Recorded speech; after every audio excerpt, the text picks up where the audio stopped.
So these are the motivation requirements. I'm going to tell you about Steve number 2. This is Steve number 2. Steve is a master certified tech. I met him about 2.5 years ago at the dealer group. So the first time I met Steve, he cried on my shoulder. Had an awesome time, but he was super sad. He's like, Sean, before I tell you what he said, this guy has been there for, literally been a master tech for decades. He's a guy, he flags about 60 hours a week, has been for a long time. He can pretty much diagnose any, no matter how complex an issue is, he can diagnose it. He's like the car whisperer, he's a savant. Anyway, so definitely not someone you want to lose on your team. How many of you guys have, senior master techs that are thinking about retiring in the very near future? Raise your hand if you are. Okay, a lot of you guys, okay. Definitely an issue we got to address. So check this out. So Steve, you're gonna love this story.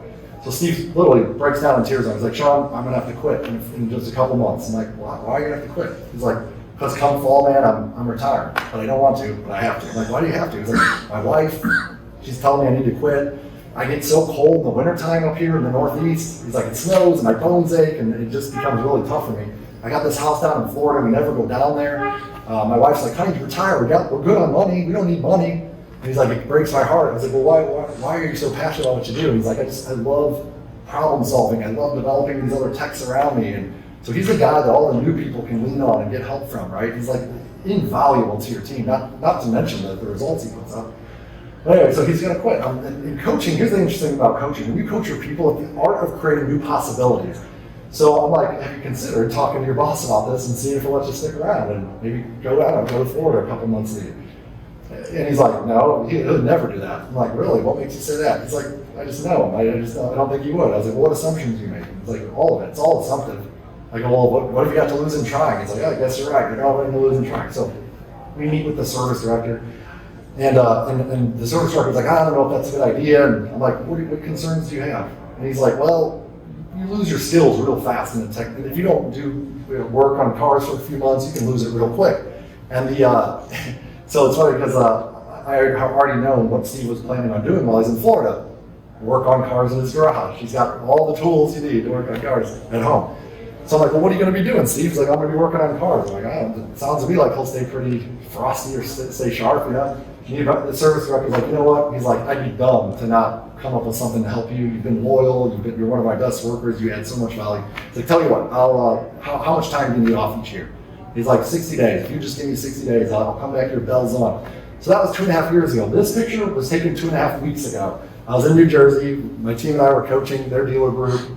And Steve grabs me. He's like, Sean, come here, we gotta talk. I'm like, okay. Brings me back to his bag. And he cries and gives me a big hug. I'm like, he's got grease all over my suit. I'm like, this is awesome. I love it. I'll go with that. But he tells me, Sean, I just want to let you know, I plan on working here another 10 years. I'm like, 10 years? He goes, yeah, I plan on, I'm going to try to work till I'm 75. Because thank you for helping change my life. And I was like, brother, don't thank me. Thank your leaders for investing in you, first off. Thank them for being able to work with you. And guys, that's the power of understanding your people's success perception and motivation requirements, okay? You got some? Hey, he needs to know I have a full-time spot in South Florida. I'll send you your contact. You're going to have to hire 4 coaches. Texas it doesn't get that cold. It never gets cold. Are you in the sales side or the fixed ops side? All right. So what this means, think about this though. It doesn't matter if you've got a master certified tech, a brand new advisor, or yourself. All right. Every person on this planet has a unique combination that if we can unlock, okay, we can tap into superhuman motivation and passion and desire to retain with our company. And that's what we're talking about doing here.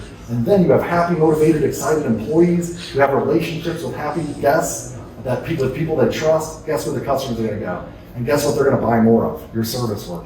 This all ties together. And when you plot this out with our Inspired Satisfaction survey, then what's pretty cool about what happens is you can see who's in your Inspired Satisfaction quadrant. And the people down here in Frustrated Disengagement quadrant have a over 90% chance to quit within 60 days.